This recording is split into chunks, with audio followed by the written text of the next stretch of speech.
There's only about 200 people in the world who understand what's happening right now.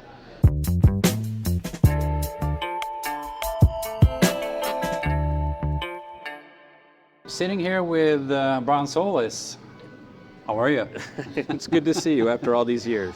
Very good. I think we should start maybe there, how we met, so those who listen can connect to that maybe. I mean, when me and my colleague Marie were writing our book, which was called Leading Digital Transformation, we were quite early on that. It was like around the year 2012-ish. And we started, researching, doing all these studies and trying to find out, okay, what's going on there. And because we thought that we need to try to find some research. What are the big 3-4 consulting groups doing? We couldn't find that much, to be honest. It was MIT and Capgemini who coined the term also, digital transformation, we found. But apart from that, not much. But then this guy came along and he popped up in different situations. And it was you, Brian Solis. And I reached out. I don't know actually what year this was, but maybe 2014 or something like that. And asked you if you would be okay to interview. I was really nervous, I have to say. I mean, being this Swedish guy contacting you here in California, but you were like quick to answer, and of course, let's have this interview. And you were interviewed in the Swedish book, and then you wrote the foreword in the English version as well. And thank you very much for that. I still remember that. Yeah, thank you very much for that. And so that was like the foundation of why we're sitting here today. And I thought I might as well also maybe introduce you a bit to those who listen. And this is my interpretation, so feel free to add and deduct as you want. I mean, you are a world-renowned keynote speaker, author. I think you also call yourself a digital anthropologist, right? And you have written, you just told me, 9 books, which are 5 in your own name as well. This will be number 6. Number 6 now coming out, yeah. Cool. And the first book that I actually bumped into was Engage. I think that was like 2010, right? Something like that. I don't even know, but yes, that was my first solo book. Yeah, it was about social media. It was about how to engage with people. And the first book you written was a lot about consumer behavior, how behavior is changing and how companies need to adapt to that. You had a lot of course, understanding the customer journey and everything like that. And then 2019, a completely different book came along, Lifescale. And it was when I was like reading that, I felt, yeah, I think Brian has been on a journey himself, right? Because that was a different book. It was much more personal. It was more about also maybe the negative parts, a bit about digitalization, and you call it digital distractions, I think, in the book as well, and how to be in control of that in few senses as well. And I think I call it like self-leadership, a lot about self-leadership, how to be in control. And now we are here, 5 more years, I think. Time is running fast. And I have Mindshift, yellow and black, beautiful book in my hand that just came out. Actually, I mean, it was last week, or was it just a couple days ago. Couple of days ago. I watched a video. You actually are holding my copy of the book I just got. I just got this. Yeah, I mean, I was watching the unwrapping on Facebook, and I saw how happy you were, and I was so happy with you, seeing the happy face of Brian Solis. So, just introduce the book to those who listen. What is it about? Well, the subtitle of the book is Transform Leadership, Drive Innovation, and Reshape the Future. And first of all, thank you. It's really good to see you. It's been many years, and you have no notes in front of you, and you just talked about the books, the history of our relationship, the dates of those books. I don't even know the dates of those books. So it's very, very impressive. Thank you.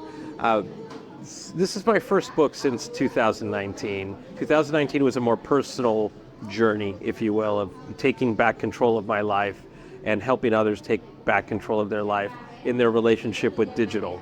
Whether it's their phone, whether it's social media, whether it's apps, whether it's gaming, or whether it's Netflix. It's just recognizing that we give a lot of our time and attention to these technologies, these devices, these platforms. And You could argue about the returns you get from it. Yeah. But I certainly did the research at the time to study what were the effects, and then decided to reverse engineer it because I needed to do it for my own life. But it was, if you will, for someone who wrote research about the future of digital transformation, corporate innovation, business transformation. That book was a radical departure from all of my work. Yeah. And if you think about it, my last business book was 2015. So here we are almost 10 years later, coming back, and it's a completely different world. Yeah. But it's a world that brought me back in because we have seen since, personally, looking at the 2016 election in the United States, COVID in 2020, ChatGPT in 2022, 2024 another election, and in the meantime we've had incredible climate crises around the world. Yeah. We are facing disruption after disruption, black swan event after black swan event. Yeah. And we keep trying, or we as today's leaders, whether it's business, whether it's government, try to take all of this stuff and put it back into business as usual. Try to hold it to yesterday's standards, legacy thinking, legacy measures and metrics and standards, processes, when in fact every one of these disruptions, if you look at it another way, is a gift to look at it as an opportunity for transformation, to be better, to understand what's happening, and to start to look towards, well, what's the next disruption? We're now at a pattern level where we have to start expecting what's next. Generative AI is the first wave of many waves of the consumerization of artificial intelligence. So it's my soapbox, if you will, my pulpit or my passion speech about just recognizing that we need a new generation of leaders. We need people who are going to see what's happening and what will happen and start to proactively future-proof, proactively try to understand, and proactively then try to bring people along towards a better place versus trying to take all of these things and adapt it to the way we've always been. Yeah. How would you describe these leaders that you in the book would like to see? Well, yeah, I mean, I'm just going to jump right in and probably have more questions about it. But it's us, it's you, it's me, it's anyone who reads the book. I think we tend to lean on people to tell us what to do, but if you're waiting for someone to tell you what to do, you're on the wrong side of innovation. Yeah. I come from Silicon Valley. It's where ideas are born because people believe in them. And you have an ecosystem who can help people and resources who will help you bring that idea to life if you believe in it and you're really willing to work for it. It's anybody. I think if we're going to trust today's leaders to get us where we need to be tomorrow, to reshape the future, we can't, because it's the future to them is in their self-image. It's how they see themselves and therefore how they make decisions. There's a lot of self-interest, unfortunately or fortunately.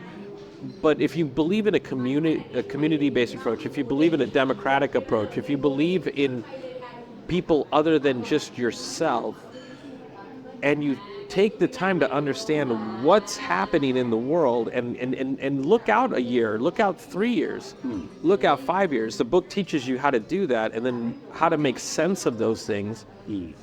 If you care, not just about yourself, but about other people, whether it's your team, whether it's your colleagues, whether it's your students, whether it's your employees, whether it's your family, your friends. Once you understand where we're going, you will naturally understand then what to do about it. And the book teaches you how to take action in steps and how to bring people along, even those people who don't want to come along, so that you all move in a new direction where everybody benefits. Yeah. The book's name is Mindshift. If you would elaborate a bit on what is the shift of mind that you would like to see and how do we get there? The book's title, yes, is Mindshift. And the way that we got there is you and I talk to really amazing people. And I don't know if you hear this, but I hear this all the time. Oh yeah, what we really need is a mindset shift.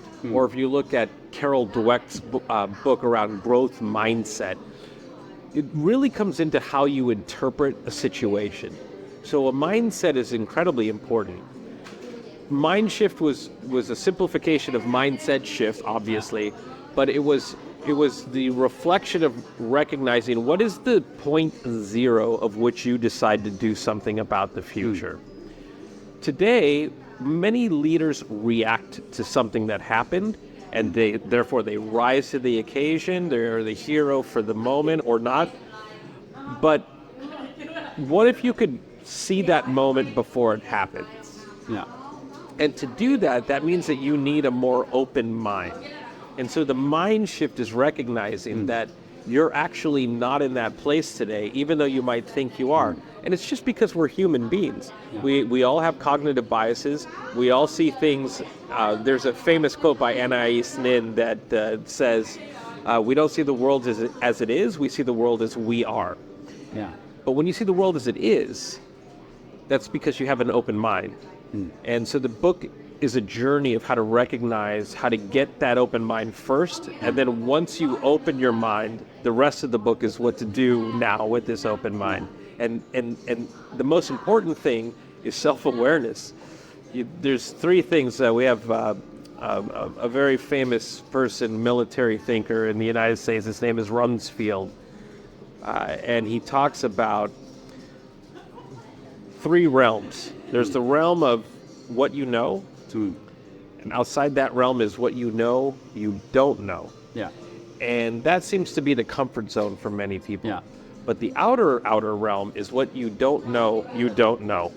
And this is where opportunity, where innovation, where possibility lies. And the book teaches you how to connect with that outer realm, and it takes you through the stages, starting with self-awareness that you're not there yet, and that you're not open-minded. But in the most loving way, it helps you recognize how to be more self-aware, how to be more open-minded, and then how to get to what I call a receiver's state. It's the first of 6 stages of this mind shift.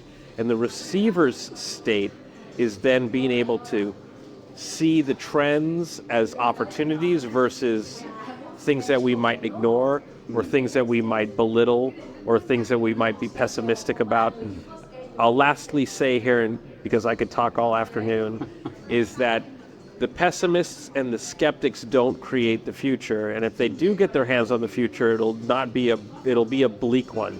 It's the optimists, it's the dreamers, it's the people who believe in possibilities that create the better future. And this is a book to create more of the latter.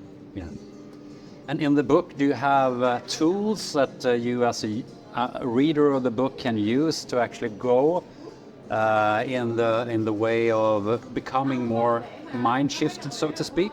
Absolutely. I mean, for those who are listening, you can't see this, but I'm showing him all of the highlights in the book that demonstrate the tools that I teach you to use. They're tools that I used in my career as an analyst, as a futurist, to basically make sense of these trends. I introduce even new terms to help you create your trendscape canvas, the trend scope of how you look at these trends. It teaches you, and what was very hard, I just want to say, it teaches you in an approachable way how to do this, and then also how to storytell so you bring people along, so they want to come along. Because we all know change is hard. None of us want to change. So how do you do it in an inspirational and a motivational way? And that is what this book is about. And I have to tell you that I'm reading it, and I'm actually enjoying it as a reader.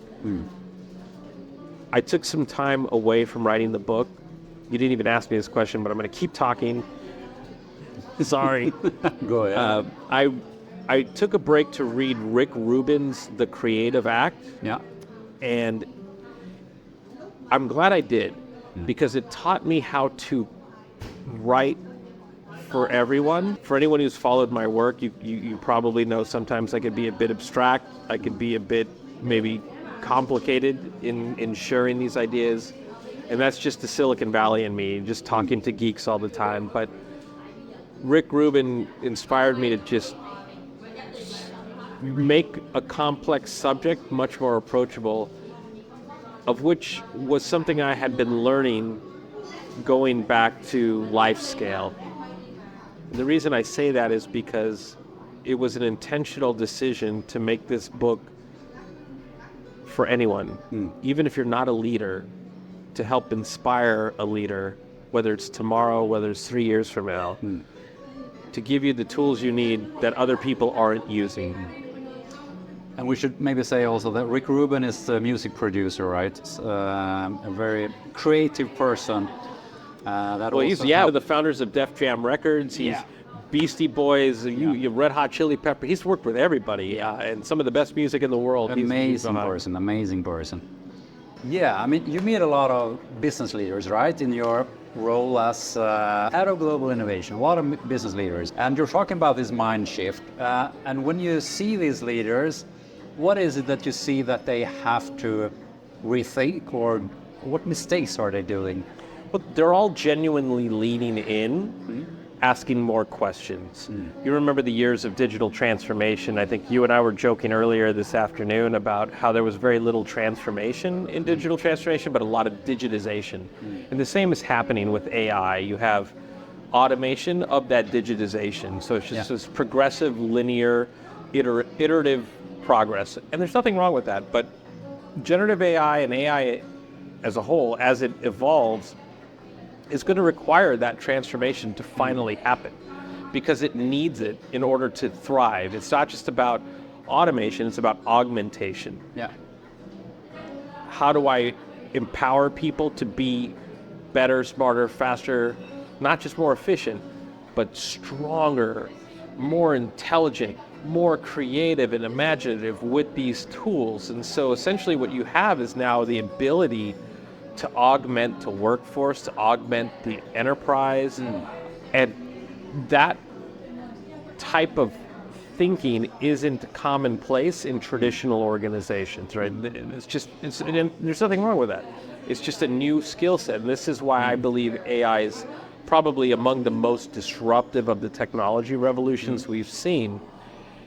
This is where Mindshift comes in. It's not a book about AI, but it is a book about how to think about AI in a way that allows you to be more innovative. And so for those who are listening, the way I describe innovation versus iteration is doing something today better than you did yesterday, whether that's more efficiently, scalable, cheaper, faster. But innovation is doing what you didn't do yesterday and creating new value. And you need both. And AI gives you, it's a double gift.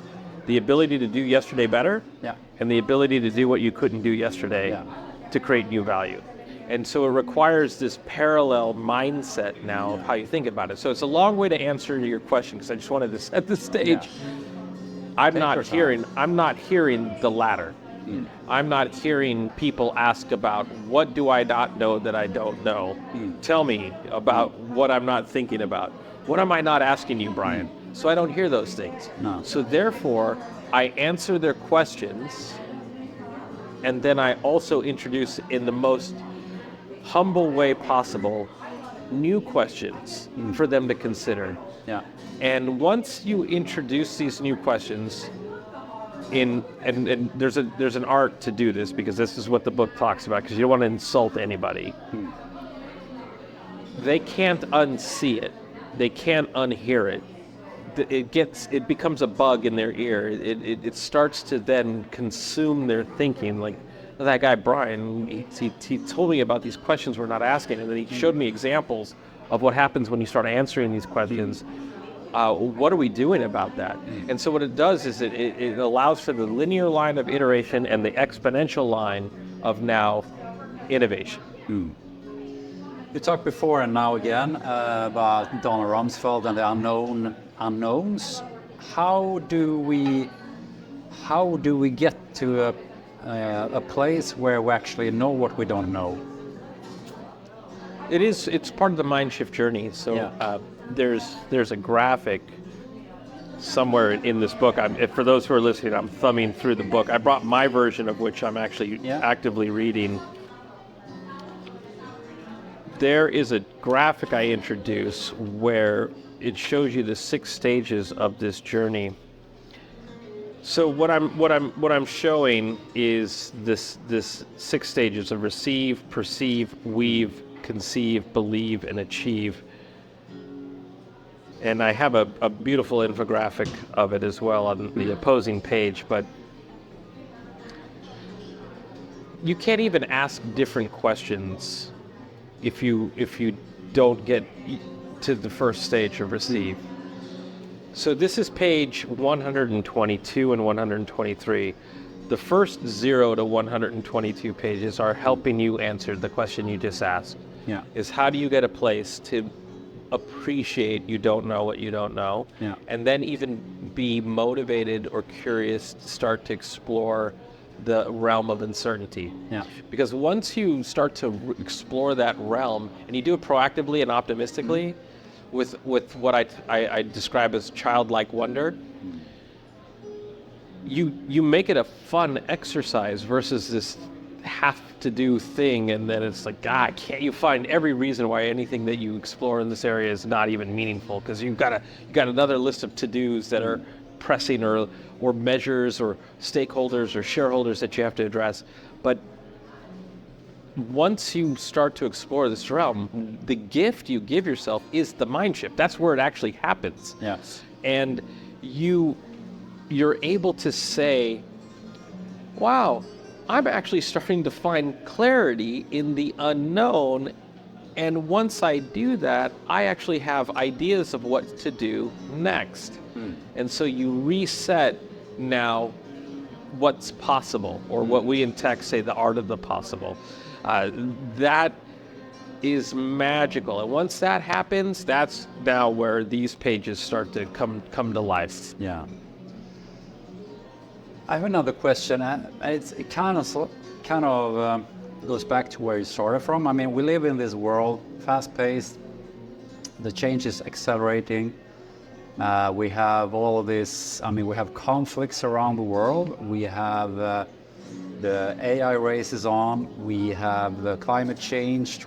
I think we are lagging behind in 85% of all the Agenda 2030 goals, for instance. I mean, it doesn't lack challenges out there. It's a lot of challenges out there. And in this world, our leaders, no matter if they are business leader or whatever, we should be able to navigate. If you're listening to this, what would you say? What are the main takeaways from this book that you should really bring with you in a world that is, as I just explained, I mean, that complex, it's like a polycrisis, meta-crisis world we're living in, right? In a certain sense, and we have AI and everything. What are the main takeaways that a listener should, or a reader should bring with them? I think the biggest takeaway is that you can make a difference. I know we hear that from motivational speakers all the time, and the thing that I struggle with from any motivational speaker or thinker or writer, and I still follow their work even though I don't get what I need from them, is the how. What do I need to do differently, and how do I do it so that I can bring to life what you're talking about? Yeah. That's my driver. That's why I wrote this book, is that I think I was constantly looking to leaders to get us out of these situations or these crises. They don't even see them the same way, and there's reasons for that. Anybody who follows politics, or whether it's in corporations or in governments, there's a saying, follow the money. Yeah. You'll always get to the source of why people do certain things if you just follow the money, unfortunately. So I decided to do something about it. I've always been that voice to help catalyze change. I've helped launch over 1,000 startups in my career. I've helped transform companies. I've worked with CEOs all around the world for 20 plus years to change their companies. Everywhere. I'll give you an example. I can't say who it is, but imagine in the earliest of days trying to take a traditional record company, a music company, and move them to digital. One of the biggest companies in the world. The mind shift that had to happen was wild, because it was like, this is illegal, this is a fad, whatever it is. I've experienced it all, but what I've never done is written down how I did these things. I just went to the next challenge and the next challenge and the next challenge. And I saw a comment recently by Vinod Khosla, who is one of the most prolific, successful venture capitalists of our time. And he wrote, businesses have no idea what's about to happen to them once the rules of engagement change. And so that's like a powerful statement. You stop in your tracks and you say, wow, someone like Vinod Khosla is saying this. Then he continues, he says, there's only about 200 people in the world who understand what's happening right now.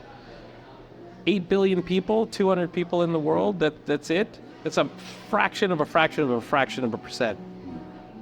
So, but what he didn't do is say, what does he mean by the rules of engagement? What's about to happen? And what do we do about it? And so I took that challenge, I captured it. I'm actually presenting on this in Florida next week. I went to the book and I started rereading areas of like, well, what does he mean by that and what would I do about it? Yeah. And then I started doing something about it. And that's how I actually developed this presentation. So this is how you get to the mindset to be able to recognize a comment like that, to feel the action necessary to do something about it, and then it teaches you what to do about it. And that's where we start. And we need people who are willing to do that, because once you start to do that, you now start to reshape the future. And that is in the tagline of the book. It's not marketing copy, it's a promise. All right. I'm thinking you are writing also about this constant disruption that is going on, and how we have to adapt as leaders, as companies, and everything. And from this, we have to decide what we want to do and what we're going to do more of, less of, continue doing, and everything. So it's quite a complex reality that we are facing.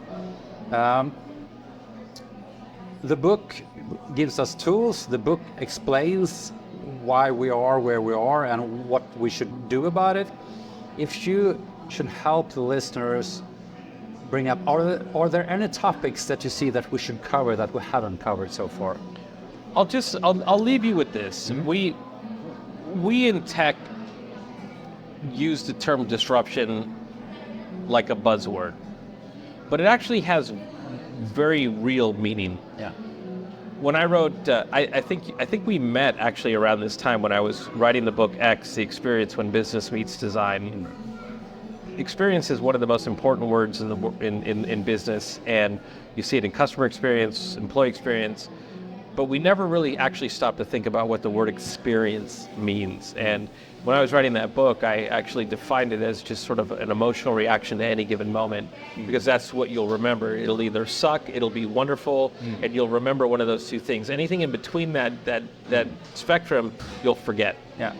And I did the same while I was writing this book around iteration, innovation, and disruption. So when we talk about disruption, I wanted to give it real meaning. Disruption is, if you think about it like physically, say you're walking in a line, you're in the airport, you're trying to get to your gate. Disruption is when someone blocks your pathway and you suddenly stop and either have to move around them or say, oh, excuse me, I'm so sorry, or you get angry or whatever it is. And that's how businesses have faced disruption forever.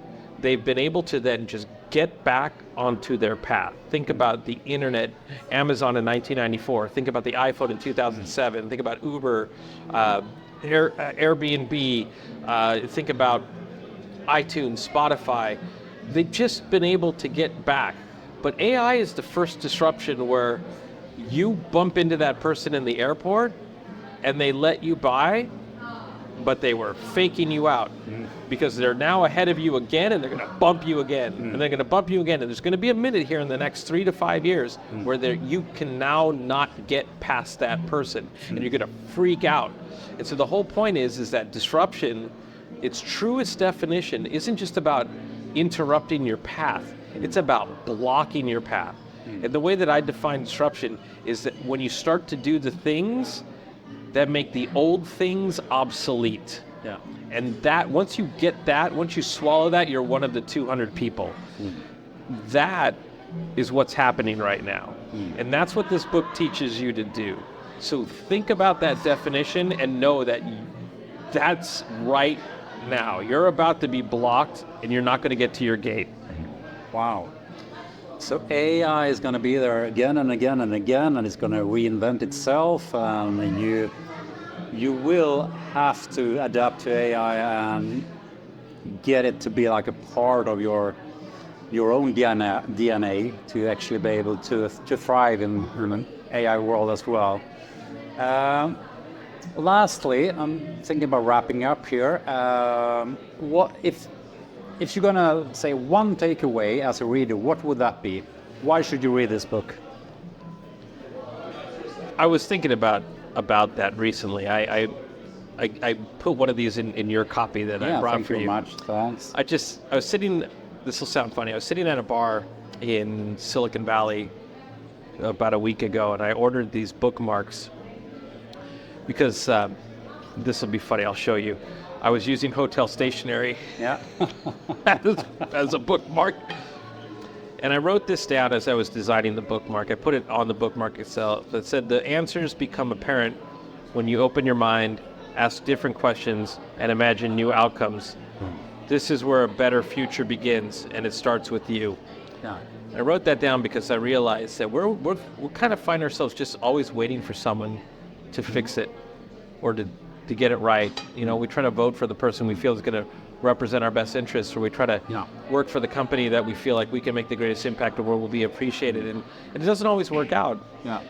So the one takeaway is that you're actually the leader that you're looking for. That's it. Yeah. That's it. Whether you are the leader or whether you help the leader, whatever it is, your voice matters, and that's why I wrote this book, and that's the takeaway. Yeah. So all change starts with yourself, right? You cannot direct yourself or address yourself to anyone else. Always start with yourself.